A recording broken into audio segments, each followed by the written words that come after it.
آپ جنگ بدر کو یاد کیجیے کہ بدر کے میدان میں اللہ کے رسول صلی اللہ علیہ وسلم نے اپنے ساتھیوں کے ساتھ آراستہ کری، تو اللہ نے اس بات کی بھی خبر دی کہ جو دشمن ہے اس کو شکست ہو اور ان کے سرداران اس جنگ میں مارے جائیں۔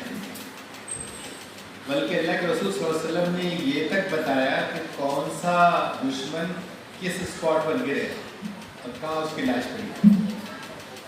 اتنی بشارت کھول کر اللہ نے اپنے نبی کو دی۔ اب کیا بچا تھا کہ اللہ کے رسول کو کچھ کوشش کرنے کی ضرورت ہے، لیکن اللہ ان لوگوں کو مقرر کر چکا تھا۔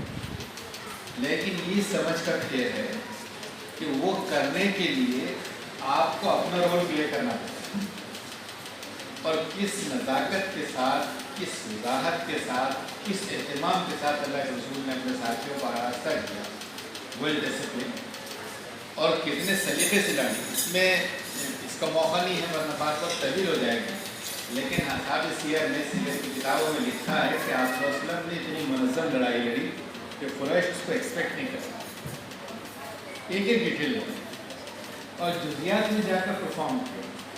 مثلاً میں ایک بات کہہ دیتا ہوں کہ آپ صلی اللہ علیہ وسلم فرمایا کہ کوئی اس وقت تک اپنی صف سے نہیں ہٹے گا جب تک کہ میں اس کو انسٹرکشن دوں۔ فرمایا کہ کوئی اداولا ہو کر پہلے ہتھیار میں اٹھائے، کہا کہ جب میں کہوں گا تبھی تیر والا تیر چلائے گا، جب میں کہوں گا بھالا والا بھالا پھینکے گا، جب میں کہوں گا پتھر والا پتھر پھینکے گا، اور جب میں کہوں گا کوئی تلوار والا تلوار سے۔ مفسر شارحین نے لکھا کہ ظاہر ہے کہ اگر دشمن ہمارا وہ تیر کے رینج میں نہیں ہے، تیر چلا کے کیا کریں؟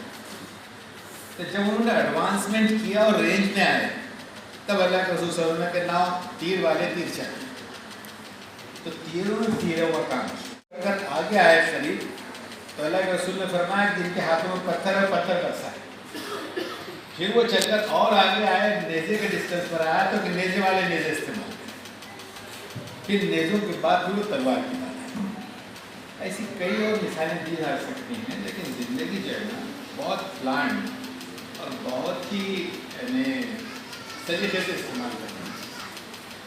ہم بہت سی چیزوں کو استعمال کرنے کے معاملے میں کیئرفل نہیں۔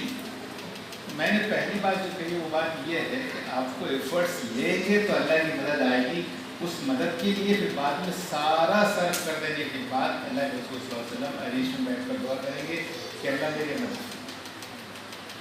تو بدر میں وہاں سب تیاری کے بعد دعا کریں گے کہ اللہ تعالیٰ یہ ہم اس کے مکلف ہے کہ ہم اپنا آخری خطرہ خون اور پسینہ نچوڑ دیں۔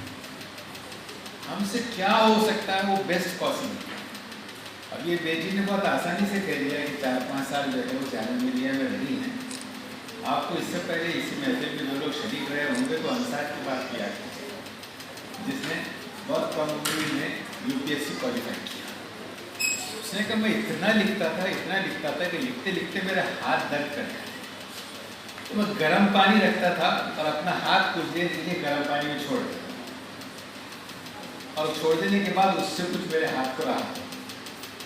تو صلاحیت اللہ نے ہر ایک کو دی ہے، کسی کو 2 بھیجے، 4 آنکھیں، 2 زبانیں جس کی وجہ سے وہ اچھا کر سکے، ایسا نہیں دیا۔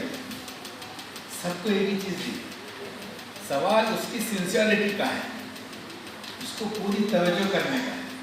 اس لیے میں پیرنٹس سے درخواست کروں گا کہ اپنے بچوں کا مستقبل بنانے کے لیے یہ امپورٹنٹ نہیں ہے کہ کتنا روغن کا کھانا آپ نے کھلایا، کتنا اچھا لباس آپ نے پہنا، کتنا پاکٹ منی ان کو دیا، یہ وہ میٹر نہیں کرتا بمقابلہ اس کے کہ ان کی تعلیم اور ان کی تربیت پر آپ نے کتنی توجہ۔ میں جب بھی کہتا ہوں تو مجھے منی شنکر ایئر کا خود کا واقعہ یاد آتا ہے۔ منی شنکر ایئر ایک پروگرام میں تو بتانے لگے کہ جن دنوں وہ وہاں پہ وائٹس ہوئے تو وہ ٹریول کر کے ان کی والدہ جو ہے پریشانی میں، اس نے گھر میں جتنا پان ہو سکتا تھا زیور پیسہ بس وہی سمیٹ سکتی تھی، بلڈنگ کو سمیٹ نہیں سکتی۔ وہ سمیٹ کر 2 بچوں کو لے کر اپنے اسٹیشن پہنچی اور جو ٹرین ملی اس میں سواروں کی جان بچانے کے لیے، رائٹ کا ماحول تھا وہاں پر۔ تو کہتے ہیں کہ وہ دلی جا رہی تھی ٹرین، ہم دلی پہنچے اور ہماری والدہ نے جتنا مال تھا ہمارے دونوں بھائیوں کو پڑھانے پر خرچ کر دیا، پڑھتے پڑھتے مال ختم ہو گیا، لیکن ہماری پڑھائی نہیں۔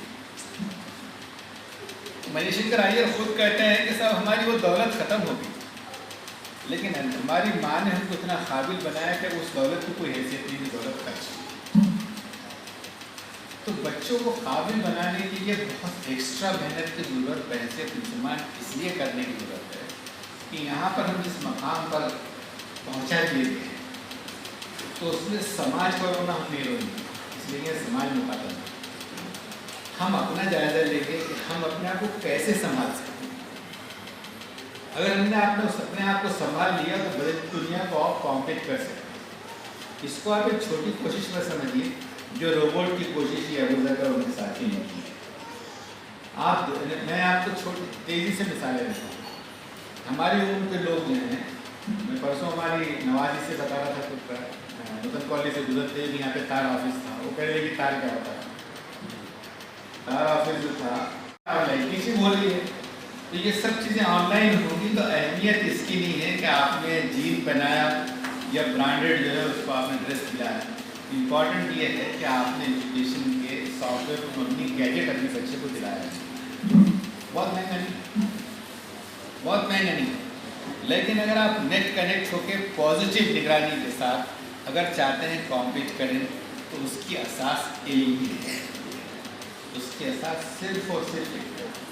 اور یہ ڈے ون سے نہ میں بتا چکا ہوں کہ تم کو عزت ملے گی تو ریسرچ سے۔ آدم اگر خلیفہ بنے گا تو ریسرچ کی بنیاد پر بنے گا۔ اس لیے یہ ریکویسٹ کے علم کے لیے سیریس رہیے اور اپنے بچوں کو اور محنت کیجیے۔ کبھی بھی جو ہے یہ مت سمجھیے کہ آج ہم جیت گئے۔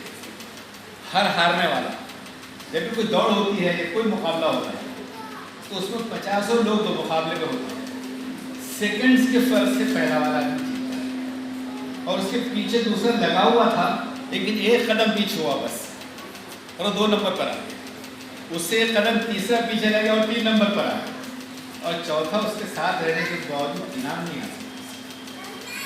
تو مسابقت کی جو دوڑ ہے وہ مستقل یہ تحریک دلاتی ہے کہ یہ چانس میرا مس ہوا لیکن اب سیکنڈز کا چانس میں مس نہیں کروں، اور اپنے بچوں کو میں سیریسلی کھڑا کروں۔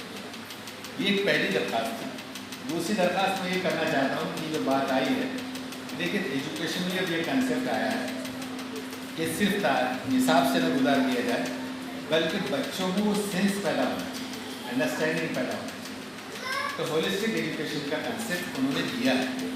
اس ہولسٹک کنسیپٹ میں آپ کو پھر بھی مائنورٹی میں درخواست کرنا چاہوں گا کہ یہ صرف ایسا نہیں ہے کہ آپ پریزیڈنٹ ہو گئے یا پرائم منسٹر، یہ اتنی بڑی ذمہ داری ہے کہ سیدنا عمر کے وقت آخر میں لوگوں نے کہا کہ آپ عبداللہ بن عمر کو بھی اس ریس میں رکھیے۔ عبداللہ بن عمر کو جو کوالیفائی تھے کرتے تھے، اپنے بیٹے کو اس لسٹ میں ہی رکھا جن کو نیکسٹ خلیفہ بنا۔ عمر نے کہا کہ اگر خلافت کوئی اچھی چیز تھی تو خطاب کے خاندان سے عمر کا، میں اپنے بیٹے کو اس آفت میں نہیں ڈالنا چاہتا کہ وہ خلافت کی کوشش کرتا ہے، لیکن عمر کا وہ کریکٹر ہے کہ میں بہت پہلی بات آپ سے سن رہا ہوں۔ سیدنا عمر نے کہا کہ خلافت کے رہتے ہوئے یہ جائز نہیں ہے کہ لوگ اللہ سے دعا مانگیں۔ بہت بڑی بات ہے، خلافت کے رہتے ہوئے اس کا جواز نہیں ہے کہ لوگ اللہ سے دعا مانگیں۔ کیا مطلب ہے؟ مطلب یہ ہے کہ اللہ کرنے کے لیے آپ کو اسائنمنٹ دے چکا ہے، اس دنیا پر آپ رحمت ہے، اس دنیا کے خلیفہ آپ ہیں، اس دنیا میں عدل و انصاف ہم آپ کو قائم کرنا ہے۔ اللہ تعالیٰ تو ڈائریکٹ کرنا ہوتا تو فرشتوں سے کروا دیتا، پھر آپ کی حیثیت کیا ہے؟